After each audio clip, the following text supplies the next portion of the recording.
Hello everyone and welcome to my channel, and today we have here a Dell Optiplex 780. But before we start talking about the Optiplex, I do want to apologize for the fan in the background. It's currently July here in California and it is very hot outside, so I want to get some airflow in here as much as I can. Also, the camera might do a weird in and out of focus thing throughout the video. Not sure what's going on with that. I think it might be the lighting. Just letting y'all know that I am aware of kind of these issues here. But we work with what we have, not with what we want. This is actually my friend's old PC that he said I could have. Haven't done much with the system other than cleaning it and removing the hard drive, which is the Seagate 7200 250 gig drive here. Asked my friend if he wanted this. He said no, so I will be wiping this. But we're not using it today because I have some other drives that we're going to try to install an operating system on. But for now, let's just go over some of the features on this system here. So we have here a 5¼ inch bay that's populated currently by a DVD drive. We also have this 3.5 inch bay here, so you can put a floppy disk drive in here. We also have some ports up front. We have 2 USB ports, not exactly sure what version they are. We also have a headphone jack and a microphone jack. We have the main power button, and we also have our Dell logo, which can be rotated. So this thing can be used both vertically and horizontally. But we're going to be using it in the horizontal form today because that's the way that my friend used it. And we could put a monitor on top here because there's no vents or airflow here. In fact, the only places that air flows through this case is through the front and then the back, where it has the vents there. And there's only one fan of this entire system, and it's right here. So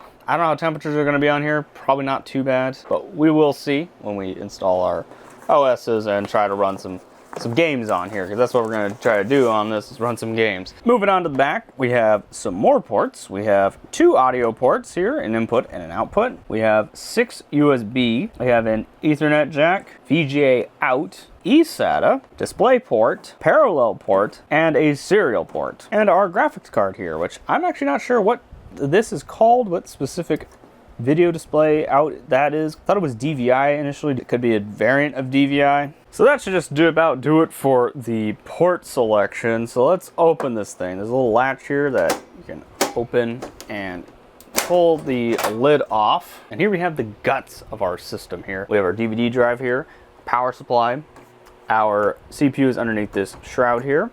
Our graphics card, which I don't know what model this is. And underneath all these cables here, we have our 2 sticks of RAM. These are 2 gig sticks each, so it's a total of 4 gigs. I didn't have a transition between this section and the next. So in the next section, we're going to be reapplying the thermal paste on the CPU. We're just going to have to repaste it. It did have thermal paste, and the thermal paste was crusty. So I went out to Best Buy and bought some Corsair TM30 thermal paste. I use this stuff just because it's available. I would probably prefer to use a different brand, but it's all that Best Buy has. It was like 20 bucks, so I'm gonna repaste it real quick. We also have to install a hard drive, this being one of these Dell computers, a lot of toolless disassembly. So we can actually just pull this little latch here and then just bring the drive right out. And underneath here we have our drive bay. So I also went out at Best Buy and bought one of these. So this is a 2.5 to 3.5 inch drive adapter. So originally using this adapter. This one doesn't fit down there, so I hope this one does. Right here we have a Corsair Force LE solid state drive. It's a 240 gig drive. Now this is a pretty old drive. This is from my original PC, the very first PC I ever built. So if this doesn't work, I have a backup, and that would be this Western Digital Blue drive here. It's a 500 gig drive. So there we go. We have our drive in here. Hopefully this works. If not, I'm going to take it all apart. Hopefully we can get this all plugged in and ready to go. So there we go, we got our drive in, and we need to somehow set this up. All right, so we have a monitor here, and it's actually, funnily enough, it's a Dell monitor. Let's boot this thing up. Push down the power button, and hopefully it boots. To get to the boot menu, it's F12. The boot means it's working, and we get to the boot menu here. So I'm going system setup. We go to system info, and we can see a couple things. So here we have some of the system information here. So you can see our manufacture date is December of 2009. So we have 4 gigs of RAM running at 1066 megahertz, which a lot slower than I thought it was. So we have 2 sticks of DDR3 RAM. We are running a Intel Core 2 Duo E8400 at 3 gigahertz. Our PCI information is just VGA compatible. So we don't even know what the graphics card is. That's just a little bit of information here. All right, so let's try to get something running on here. So let me turn the system off, and we're gonna load our operating system on here. So the operating system we are going to be using isn't Windows. We're going to be using Linux, or specifically Linux Mint. And I know there's tons of distros out there way lighter than Linux Mint is, and I also know Linux Mint has a light version of it for older systems, but I just want to see how well it can run somewhat modern OSs such as the normal Linux Mint. Hopefully we can boot off of it, and hopefully we can install onto the drive. There we go, we have our USB device, which we're going to select. And this should boot into the Linux Mint installer. So we have our different ones. Yeah, we're running, this is the 21.3, I think there's 22 now of Linux Mint. The keyboard has stopped working. Yeah, it crashed, it crashed. Maybe that's a bad port. That might be a bad port. I don't know what's a good port on here. I don't know what a bad port is either, so let's try that again. Okay, let's try this again. I just want the standard Linux Mint. Sit here. Maybe it's loading. I don't know. Oh, there we go. There we go. Can't really see it, but that's the Mint. That's the Mint logo. It looks like a white dot. We got a cursor. Does the mouse move? Yes, the mouse does move. And here we are, the Linux Mint live installation desktop. So let's just go ahead and install it. If this doesn't work, I'm gonna try a different distro. Oh, that's also the other reason why I'm using Linux Mint, is because I'm familiar with it. I've used it for a couple months now on my gaming PC, just to see how it does things, and there we go.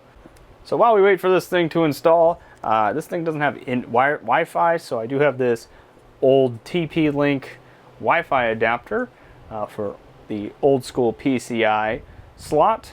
Not sure if this is going to work. I also don't have the driver disk for it, so we'll see what happens when I install this thing. If that doesn't work, I do have some USB Wi-Fi adapters. Alright, the installation is complete, so let's restart now. And hopefully we have an installed system. Remove the installation media and then press enter. That will restart the system. Okay, it's reading something, and we got it! There you go. It's booting off of the SSD right now, and there we go. We have Linux Mint running. We can see how much resource it's using. It's currently using around, I guess if you combine the two numbers, like 6, 7, 8, maybe 8% of the system. And then we have our RAM. We're using around 1.1 gigs currently. And yeah, let me check to see if it's using the correct, if it's using the whole disk. 211 free, which is exactly what we want. So so they'll use the whole thing. Didn't have to worry about partitions or anything like that. Updates, we can't do updates because there's no Wi-Fi on here. So let me see about installing Wi-Fi on here. We have some expansion slots here. Hopefully this Wi-Fi card works. Last time it was used, this thing did work, so I'm guessing we could just install this and maybe Linux Mint will detect it. Okay, it's installed. I'm just gonna do a power on, see. I will say it's pretty fast. This is actually very fast. Hey, it worked. Network's available. And there we go. We got Wi-Fi. We got Wi-Fi. Let's go to Firefox. Let's go YouTube. Let's see how this thing will run YouTube. And yeah, there we go. Let's go watch my Pump Master Classic video. Now, of course, there's audio? This is coming out of the PC speakers.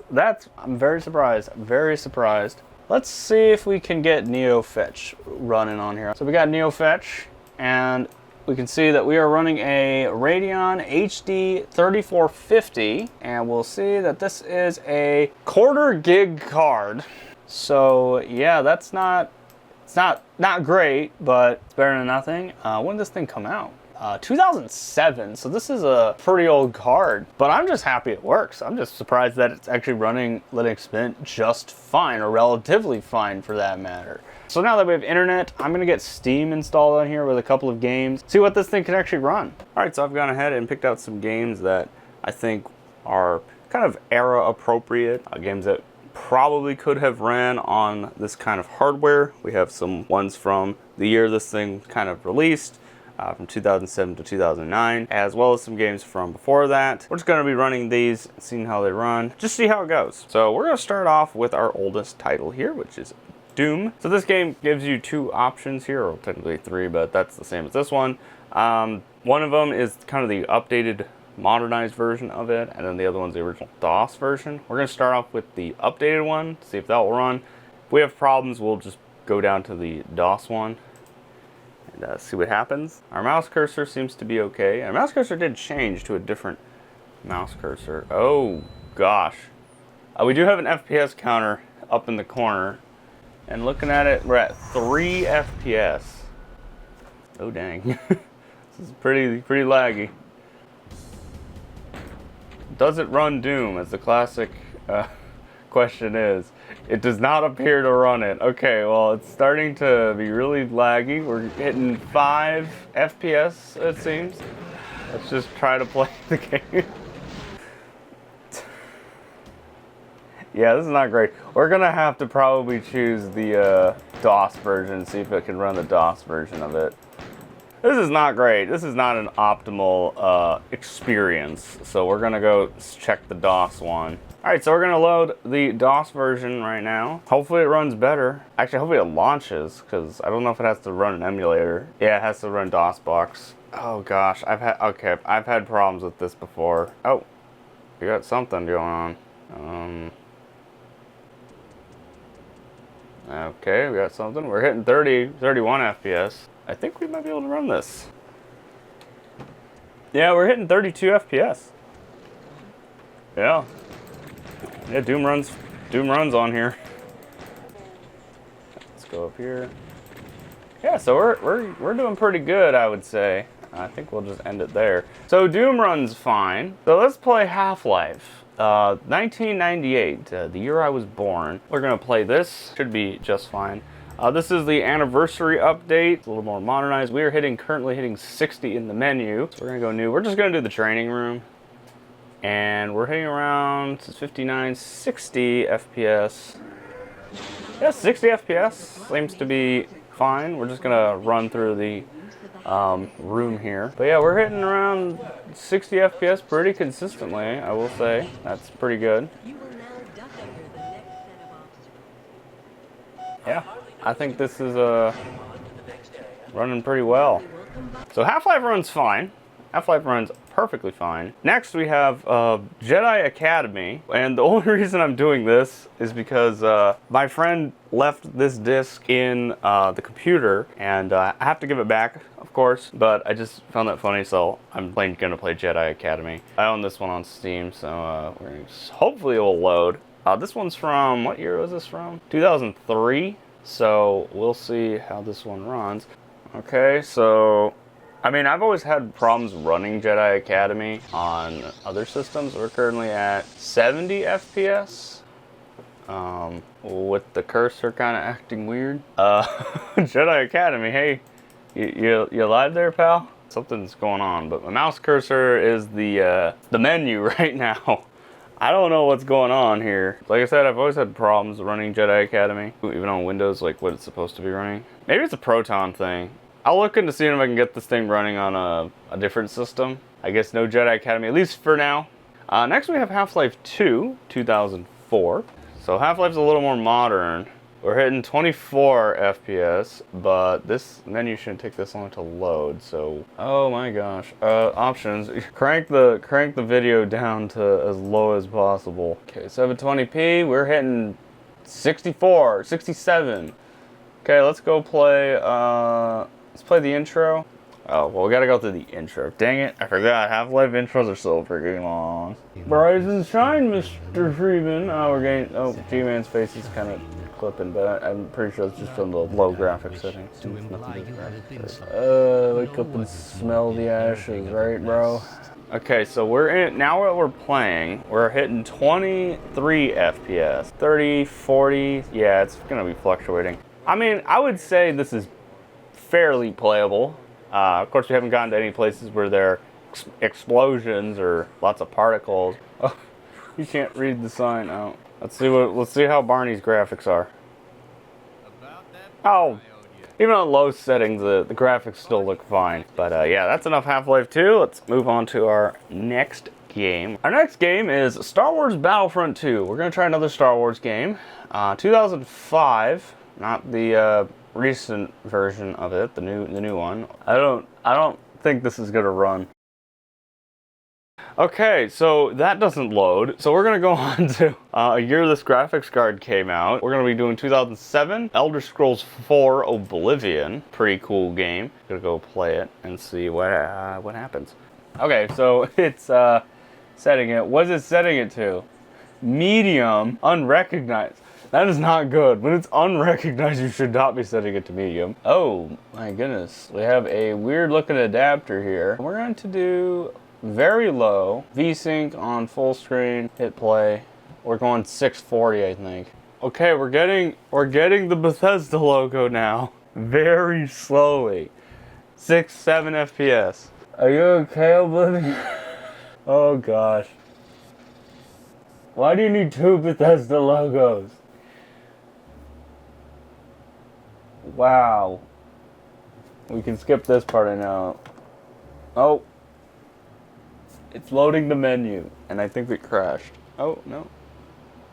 Let's continue. This is a lot better than I thought. Like, I can actually move the mouse a little bit nicely, and it's loading.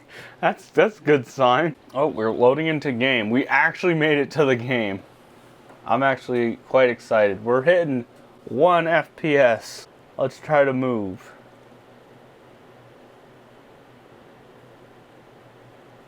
Yeah, that's 1 FPS, all right. Let's open the menu. Oh gosh. Oh no. Poor guy.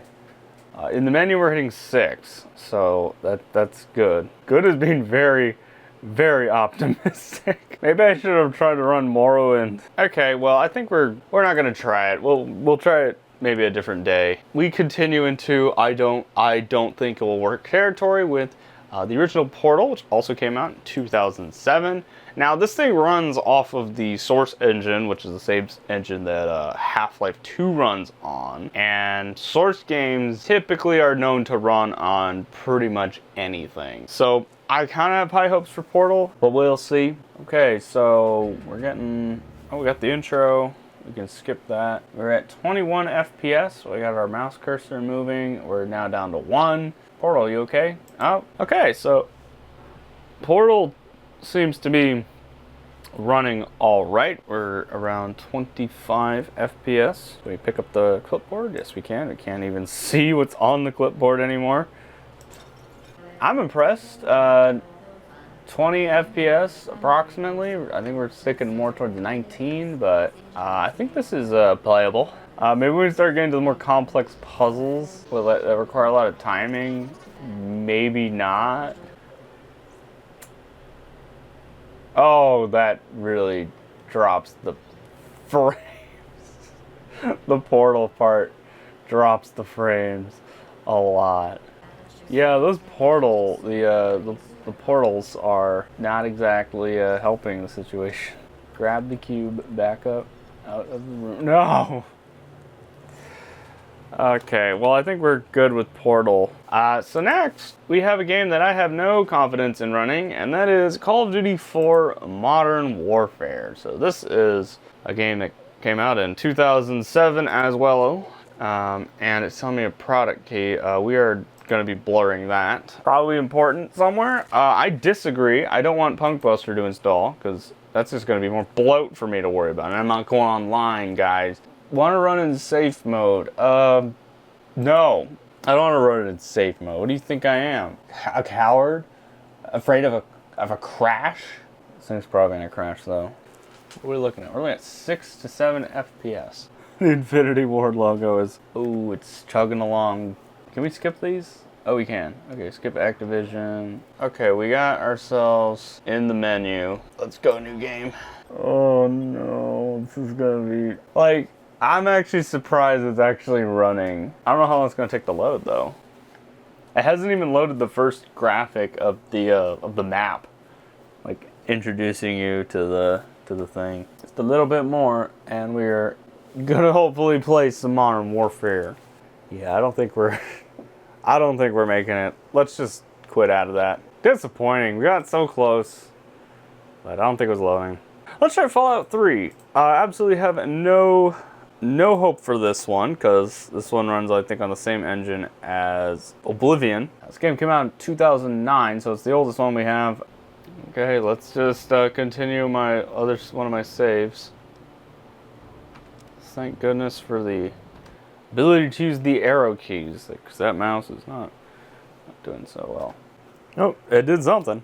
I don't think it's gonna run. So, yeah, same story, I think, with Oblivion. So there you have it, the Dell Optiplex 780. This thing is actually quite surprising, if I'm being honest. Seems to be able to load a lot of the games.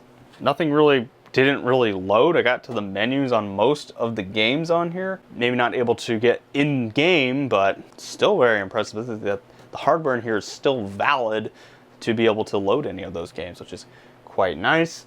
Now, I do think this is a graphics card problem rather than a CPU or RAM issue. This is a 1/4 gig card, and a lot of these games require like a minimum of 1/2 gig to 1 gig of VRAM. And of course, the recommended specs are usually around 2, but definitely I think the bottleneck is the graphics card. I do plan on making another video on this where I try to install a different graphics card in here, and I'm probably gonna have to use a riser cable because this chassis does not accept anything that is more than a 1-slot card and a low profile card. I did try a 1-slot full-size card. Just you have to take the lid off, but it needed PCIe power, external PCIe power. That really isn't gonna work too well because there's no PCIe power cable on the power supply. Yeah, so let me know what else you want to see me do with this system. I am thinking about maybe trying to install Windows 7 on here. Maybe also try out different Linux distros. Just let me know what you want to see me do with this. Also, be sure to comment down below your thoughts on this video as well as other ideas for the channel. Also, be sure to check out my other videos. I'll have one linked at the end of the video that YouTube recommends. As always, thank you all for watching, and we'll see you next time.